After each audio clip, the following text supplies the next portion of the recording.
നമ്മുടെ ശ്വാസകോശം ശരീരത്തിന് ആവശ്യമായ ഓക്സിജനെ സ്വീകരിക്കുകയും കാർബൺ ഡൈ ഓക്സൈഡിനെ പുറത്തുവിടുകയും ചെയ്തുകൊണ്ട് വിശ്രമമില്ലാതെ പ്രവർത്തിച്ചു കൊണ്ടിരിക്കുകയാണ്. എന്നാൽ നമ്മൾ ഇതിനെ വളരെ നിസ്സാരമായി പരിഗണിക്കുകയാണ് ചെയ്യുന്നത്.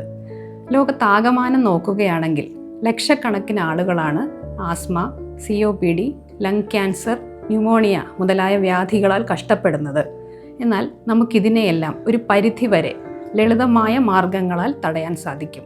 ദിവസേനയുള്ള നടത്തം, യോഗ, പുകവലി ഒഴിവാക്കൽ, ശുദ്ധവായു ശ്വസിക്കുക എന്നിവയും ചില ഡീപ്പ് ബ്രീത്തിങ് എക്സർസൈസുകൾ, അതായത് abdominal breathing, hand stretch breathing മുതലായവയിലൂടെയും കപാലഭാതി, ഭ്രാമരി, ഭസ്ത്രിക, അനുലോമ വിലോമ തുടങ്ങിയ പ്രാണായാമത്തിലൂടെയും നമ്മുടെ ലങ്സിൻ്റെ വൈറ്റൽ കപ്പാസിറ്റി, അതായത് ലങ്സിൽ എത്രത്തോളം വായു സ്വീകരിക്കുവാനും പുറത്തുവിടുവാനും കഴിയുന്നു എന്നുള്ളതിൻ്റെ ശേഷി വർദ്ധിപ്പിക്കുവാനായിട്ട് സാധിക്കുന്നു. അതുകൊണ്ട് നമുക്ക് ഓരോ ശ്വാസവും ഉന്മേഷത്തോടെയും ആരോഗ്യത്തോടെയും നിറഞ്ഞിരിക്കുവാൻ വേണ്ടി ശ്രമിക്കാം.